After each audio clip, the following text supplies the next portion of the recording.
He got a win. Wasn't his favorite performance. Here's Patrick Mahomes afterwards. And then there were penalties at some inopportune times. So, I mean, it was – we had stuff there. We had plays that were open. We thought we did a good job of getting stuff going, and then we just didn't finish drives.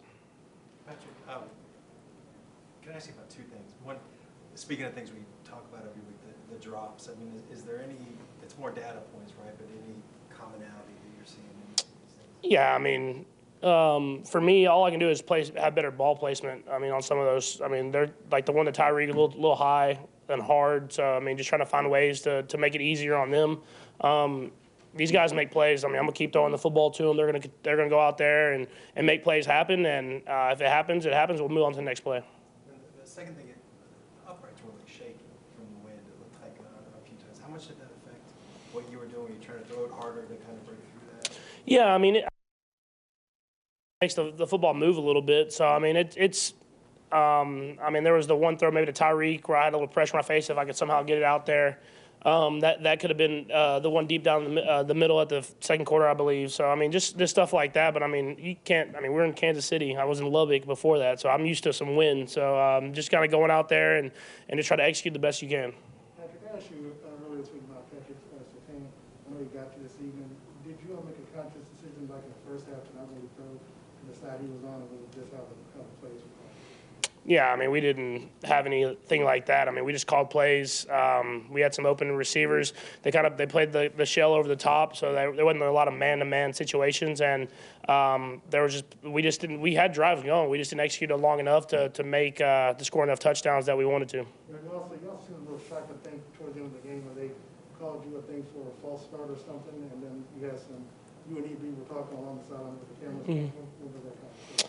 Yeah, I mean, I still don't know why I got called for the false start. So I'll try to figure out that and try not to do that again. I thought it was pretty common of what I usually do on hard counts. But he called it, so you got to try to not do it again. And then just, I mean, we kind of got put in a situation where we were trying to get in field goal range, get another field goal, and we didn't get there. So, I mean, it was just not executing the way we wanted to. We drove it a little bit, and then kind of like the rest of the game, we didn't find a way to put points on the board. It seemed like your pocket presence was pretty sharp, especially at the beginning of the game. Are you at a point where you're feeling as strong about that as maybe you have in Yeah, for sure. I think I'm doing a great job of just getting better and better feel for the offensive line. I mean, those guys are blocking their tail off. They're doing a great job there. I thought they did a great job today. I mean, I'm just going to continue to get better and better, but still not lose the scrambling ability that you saw a little bit in the second half. So it's kind of the give and take. You want to stay in the pocket, make the throws, but whenever there's chances to make some big plays happen, try to go out and do that as well. How long did it feel like you were waiting for that opportunity to tiptoe and score the rushing touchdown? Yeah, no, I haven't had a rush touchdown, I think, since the week one. So it's been a while. So it worked out where they were kind of in like a zone that matched like man in the middle there, and we had crossing routes going. And yeah, I believe it was D-Robs had a good block on the guy out there in the end zone, and I was able to get it across the pylon. Patrick, there's been points there's been times this season where guys have come to you and encouraged you. I'm just wondering, with your receivers maybe struggling the way they are right now, what the message could be from you to them, and how much do you try to, voice versus them sort of figuring it out on their own?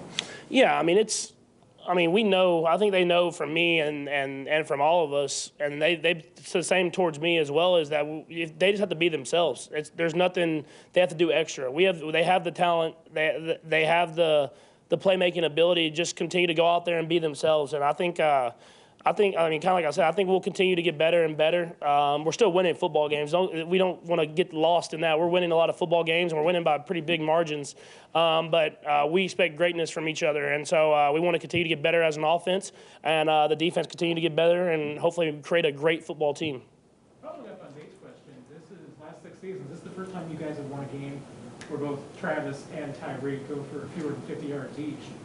How important is it that you can have guys like Clyde and Darryl that have big games like this when there's games when maybe the rest of the guys aren't on?